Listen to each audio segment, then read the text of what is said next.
Hi అండి, welcome to my channel. నేను మీ నెల్లూరు కోడలి పిల్ల. చూసారు కదా, ఇది వచ్చేసరికి సాటర్డే మార్నింగ్ లాగండి. పొద్దున్నే మాప్ పెట్టేసుకొని నీట్గా క్లీన్ చేసుకున్నానండి. గ్యాస్ దగ్గర కూడా పూజ చేసుకున్నాను. ఇక్కడ అంతా నీట్గా పెట్టుకున్నాను. ఇలా క్లీన్ చేసుకోవడం వల్ల మనకి గ్యాస్ దగ్గరికి రావాలంటే ఫ్రెష్ మైండ్ ఉంటుందండి. వంట కూడా త్వరగా చేసుకోవాలనే ఫీలింగ్ ఉంటుంది. చూసారు కదా, తర్వాత అయితే పూజ చేసేసుకున్నానండి. ఇక్కడైతే పూజ వీడియో నేను షూట్ చేయలేదు, కానీ నేను ఎలా అలంకరించుకున్నాను, ఎలా చేసుకున్నాను అని ఒక చిన్న క్లిప్ని మీతో షేర్ చేస్తున్నానండి. చూసారు కదా, స్వామి అమ్మవార్లు ఎంత బాగున్నారో ఈ అలంకరణలో. అసలు అమ్మవారు చూడండి, ఇప్పుడిప్పుడే మల్లెపూల సీజన్ కదండి, అందుకని కొద్దిగా మల్లెపూలు ఇప్పుడే తీసుకొని అమ్మవారికి కూడా అలంకరించేసుకున్నాను. రాజరాజేశ్వరి అమ్మవారికి ఇక్కడ నీట్గా అలంకరించుకున్నాను. తర్వాత ఇంకా వంట సెక్షన్కి వెళ్ళాలి కదండి. మన ఆడవాళ్ళకి ఎంత హాలిడేస్ వచ్చినా ఏం చేసినా కంపల్సరీ వంట అయితే చేసుకోవాలి కదండి. సో ఇక్కడ వంట సెక్షన్కి వచ్చేసామండి. ఇక్కడ గోబీ పకోడా చేస్తున్నాను. ఫస్ట్ ఇది మా వారికి చాలా ఇష్టం అండి. గోబీ అంటే ఇష్టము. ఏంటంటే సాటర్డే కదా, ఇంకా సాంబారు ఇంకా నంచుకోవడానికంటే పకోడా ఏదో ఒకటి ఉండాలి కదా. ఇంక అందుకని నేను గోబీ తీసుకొని చేస్తున్నానండి. ఇది బాగా కొద్దిగా వాటర్లో హీట్ చేసుకున్న వాటర్లో వేసి కొద్దిగా సాల్ట్ పసుపు వేసి బాగా కొద్దిగా ఒక 2 minutes బాయిల్ చేసి తీసేసాను. ఆ తర్వాత దాంట్లో కావాల్సిన స్పైసెస్ అన్నీ వేసానండి. ఇంకా స్పైసెస్ అంటే ఏముంటాయండి, కారం, ఇంకా గరం మసాలా, చికెన్ మసాలా, కార్న్ఫ్లోరు, కొద్దిగా శనగపిండి అవి వేసాను. కొద్దిగా కరివేపాకు, 2 మిర్చి చాప్ చేసుకొని వేసానండి. ఇది బాగా కలిపి పెట్టుకొని ఒక 2 minutes పాటు ఫ్రిడ్జ్లో పెట్టామంటే ఒక 10 minutes అయినా కానీ బాగుంటుందండి. తర్వాత మనం కానీ చేసుకున్నామంటే అలాగైనా పెట్టొచ్చు, ఫ్రిడ్జ్లో పెట్టాలనే ఏం లేదు. తర్వాత ఇక్కడ వచ్చేసరికి సాంబార్ రెసిపీ అండి. సాటర్డే అంటే సాంబారే అండి. నా మ్యారేజ్ అయినప్పటి నుంచి మా అత్తమ్మ ఎవ్రీ సాటర్డే కంపల్సరీ సాంబార్ చేస్తుందండి. ఇంకొక ఆప్షన్ అంటూ ఏం ఉండదు. ఇంకేదైనా కర్రీ ఉంటుంది కానీ సాంబార్ అయితే కంపల్సరీ అండి. సాటర్డే కంపల్సరీ సాంబార్ చేస్తుంది.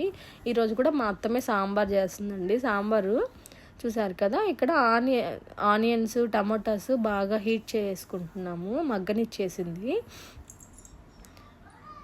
ఇంకా తర్వాత కాయగూరలు అంటే వేసామండి. ముల్లంగి, మునక్కాయ, బెండకాయ, దోసకాయ, క్యారెట్, మామిడికాయ అన్నీ వేసుకున్నామండి. మామిడికాయ అయితే ఓన్లీ ముట్ట అంటే మా అత్తమ్మకు చాలా ఇష్టమండి. సాంబార్లో ఎక్కువ ఫ్లేవరు, ఈ మామిడికాయ ఫ్లేవరే ఎక్కువ బాగుంటుందండి. బాగా ఉడికాక అసలు తింటుంటే చాలా బాగుంటుందంట. కానీ నేనైతే ముక్కలు తింటాను కానీ ముట్ట ఎప్పుడు తినలేదు. కానీ ఆ ముక్కలు అంత ఎక్కువ వేసినా పుల్లగా ఉంటుందని చెప్పేసి ఈరోజు ముట్ట ఒక్కటే వేసింది మా అత్తమ్మ. ఇక్కడ వచ్చేసరికి మా పాప ఆల్రెడీ కుక్కర్లో మనము పప్పు పెట్టేసుకున్నాను కదండి, అది అయితే బాగా నెనుపుతుంది. మా అత్తమ్మ ఎందుకమ్మా నేను నెనుపుతానంటే కొట్టేసి కింద పెట్టుకొని పెద్దవాళ్ళు చేసినట్టు చేస్తుంది. చూసారు కదా, బాగా వెనుపుతుంది. ఏమైనా ఇంటికి ఒక ఆడపిల్ల ఉండాలంటారండి, అది మాత్రం 100% నిజమేనండి. అసలు నాకు పాప కావాలని అంతా వెంకటేశ్వర స్వామి వారి దయండి ఇది. పాప కావాలి అని చెప్పేసి నేను ఆ స్వామివారికి ముడుపు కట్టుకున్నాను. నేను కోరిన కోరిక నాకు నెరవేర్చారండి స్వామివారు. అలాగే మా పాప కూడా చూడండి ఎంత హెల్ప్ చేస్తూ ఉందో అక్కడ. ఇక్కడ వచ్చేసరికి సాంబార్ బాగా బాయిల్ అవుతుంది. ఇంకా అక్కడ నుంచి మా బాబు స్కూల్ నుంచి వచ్చేస్తున్నాడండి. ఏంటో వాళ్ళ డాడీ ఏదో అడుగునట్టున్నాడు. వాళ్ళ డాడీ ఏది తీసివ్వకపోయేసరికి సైలెంట్గా వస్తున్నాడు. స్కూల్ నుంచి ఇంటికి రావాలంటే కంపల్సరీ ఏదో ఒకటి కొనిస్తూనే ఉండాలండి. అక్కడ నుంచి గోరుచుక్కుల ఫ్రైకి నేను ఇంకా కుక్కర్లో వేసుకున్నాను. కొద్దిగా సాల్ట్ పసుపు వేసుకొని కుక్కర్లో వేసేసానండి. అది విజిల్కి పెట్టేశాను. ఇక్కడ వచ్చేసరికి బాగా చూడండి బాయిల్ అవుతూ ఉంది. ముక్కలు కూడా కొంచెం ఉడకదానికి దగ్గరలో ఉన్నాయి. చూసారా, మామిడికాయ చూపిస్తున్నాను. ఏంటి అన్నిసార్లు చూపిస్తున్నాను అనుకోమాకండి, చూపిస్తున్నానండి. మామూలుగా సాంబార్ పొడి ఇంట్లోనే చేసుకుంటామండి, అత్తమ్మ చేస్తుంది, అయిపోయింది. సో అందుకోసం ఈరోజు నేను బయట నుంచి తీసుకొచ్చిన పొడి వేసుకున్నాము. సాంబార్ పొడి వేయడం వల్ల కొంచెం టేస్ట్ కాదండి, కొద్దిగా చిక్కబడుతుంది. బయట సాంబార్ పొడి అసలు అంత పెద్ద టేస్ట్ ఉండదండి, మనం చేసుకుంటే చాలా బాగుంటుంది. చూసారా, అక్కడ గోరుచుక్కలు వచ్చేసరికి విజిల్స్ వచ్చాయి. ఇంకా అక్కడ నుంచి మా వారు నాకు పులిహోర కావాలి, పులిహోర చెయ్యి అని చెప్పాడు. సరే ఇన్స్టంట్ డబ్బా ఉందండి ఇంట్లో, తెచ్చుకున్నాం, బయట నుంచి తీసుకొచ్చింది. సో అందుకని అది చేస్తున్నాను. ఇక్కడ ఇంకా దాంట్లోకి స్పైసెస్ అంటే ఇంకా ఆవాలు, జీలకర్ర, జీడిపప్పు, ఎండుమిర్చి, కరివేపాకు, పచ్చనగపప్పు అవన్నీ వేసాను. కొద్దిగా ఇంగు కూడా వేసానండి, చిటికెడు పసుపు కూడా వేసాను. కొద్దిగా సాల్ట్ కూడా వేసాను. ఇన్స్టంట్ అన్నీ ఉంటాయి దాంట్లో, కానీ మనం కూడా ఎక్స్ట్రా యాడ్ చేసుకుంటే మనం నిజంగా ఇంట్లో చేసినంత టేస్ట్ ఉంటుంది. అందుకని ఒక 3 స్పూన్స్ వేసానండి. ఇది కొద్దిగా బాగా పచ్చి వాసన కొంచెం లైట్గా పోయేంత వరకు వెయిట్ చేసుకొని బాగా కలుపుకున్నాను. ఇంకా అక్కడ నుండి ఆల్రెడీ ఇంట్లో చేసిన రైస్ ఉంది కదండి, పులిహోర కోసం అంటూ ఏం నేను స్పెషల్గా చేయలేదు. ఇంట్లో చేసిన రైస్నే కొద్దిగా ఫ్యాన్ కింద పెట్టుకున్నాను, పొడి పొడిగా పెట్టుకొని ఇలాగా మిక్స్ చేసుకున్నాను. నేను ఇవి వేరుశనగ పప్పు వేయడం మర్చిపోయానండి దాంట్లో, అందుకని మళ్ళీ పక్కన బాగా వేయించుకొని తీసుకున్నాను. వేరుశనగ పప్పు ఉంటేనే కదండి పులిహోరలో మంచి టేస్ట్. అది కొద్దిగా రైసు ఇది పంటి కింద పడుతుంటే చాలా మంచి టేస్ట్ ఉంటుంది. సో అందుకోసంగా బాగా వేసుకొని కలుపుకున్నాను. మా వారికి పప్పులు వేస్తే ఇష్టం ఉండదండి తినడానికి, కానీ పప్పులు లేకపోతే కంపల్సరీ అడుగుతాడు ఎందుకు వేయలేదని, కానీ అది తినడు, అదంతా వేరు పక్కన పెడతాడు. చూసారా ఇక్కడ వచ్చేసరికి గోబీ ఇంకా హీట్ చేస్తున్నాను, నేను బాగా వేస్తున్నాను.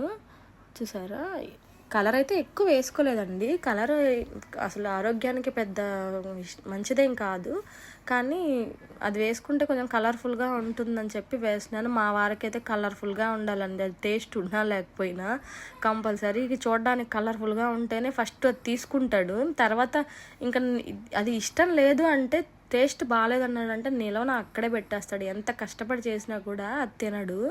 ఇక్కడ వచ్చేసరికి ఇంకా అది గోబీ పకోడా వచ్చేసరికి మా వారికి, ఇది గోరుచుక్కులు ఫ్రై వచ్చేసరికి మా మావయ్య గోబీ అలాంటివి తినరండి, జంక్ ఫుడ్ అలాంటివి తినరు. మేము తింటున్నా కూడా తిడుతుంటాడు, గోబీ అరగదమ్మా తినొద్దు అది ఇదని మాట్లాడుతుంటారు. ఇంకా సరే మా వారికి ఇష్టం కదా అని చేశాను. ఇక్కడ ఇంకా పప్పుల పొడి వేశాను. ఇది పప్పులు ఎండు కొబ్బరి ఉంది కదండి, అది తెల్లగడ్డలు వేసి పొడి చేసుకున్నాను. అది ఇంకా ఇలా చేసేసి బాగా ఫ్రై చేసేసుకున్నాను. చూసారు కదా బాగా అయిపోయింది. ఇంకా అది తీసుకొని ఒక బౌల్లో పెట్టేసుకున్నాను. ఇంకా అక్కడ నుంచి ఇంకా ఈరోజు నేను చేసిన వంటలన్నీ మీకు చూపిద్దామని నేను వీడియో తీసినాను. ఇక్కడ కూడాను చూసారా సాంబారు, పులిహోర. మా బాబు అడుగుతున్నాడు, నాకు సర్వ్ చేయమ్మా నేను తింటాను, నాకు కలర్ఫుల్గా ప్లేట్లో పెట్టమ్మా అంటున్నాడు. చల్లని పెరుగు కూడా అండి, నైట్ టైం ఇంకా పెరుగేసి పెట్టుకుంటాం మేము. ఈరోజే తీసుకున్నామండి ఇది పికిల్, మ్యాంగో పికిల్. తన దగ్గర చాలా బాగా మంచి టేస్ట్ ఉంటుందండి. తను విజయవాడ దగ్గర నుంచో ఎక్కడి నుంచో వస్తారండి, చాలా బాగుంటుంది తన దగ్గర టేస్ట్. చూసారు కదా ఇక్కడ ప్లేట్లు అయితే మా వారికి పెడుతున్నాను. మా వాడు నేను తింటానమ్మా అని అడుగుతున్నాడు. ఎందుకమ్మా నీకు ఇంత పెద్ద ప్లేట్లో, నీకు వద్దులే డాడీ తింటారా అంటే, చూడు ఇక్కడ పెట్టమ్మా అని చెప్పి అంటున్నాడు. ఎంతసేపటికి పిల్లలకి చేతిలో ఆ పెన్సిల్స్, స్కేల్స్ అవి ఉండాల్సిందేనో, మా బాబుకైతే తిన్నా పడుకున్నా కంపల్సరీ చేతిలో ఉండాలి. క్రేయాన్స్ వీటి పిచ్చండి ఎక్కువ, స్పైడర్ మ్యాన్స్ ఇవి చేస్తూ ఉంటాడు, కంపల్సరీ అడుగుతూ ఉంటాడు. చూసారా ఇక్కడంతా వడ్డిచ్చేసుకున్నాను. పికిల్ అంటే మా వారికి చాలా ఇష్టం, మ్యాంగో పికిల్. చూసారా దాంట్లో ఆయిల్ అయితే అది కలుపుకొని తింటారు, ఆ గోబీ పకోడాకి దానికి కాంబినేషన్ చాలా ఇష్టం. ఇక్కడ మా బాబుకి పెట్టేస్తున్నానండి.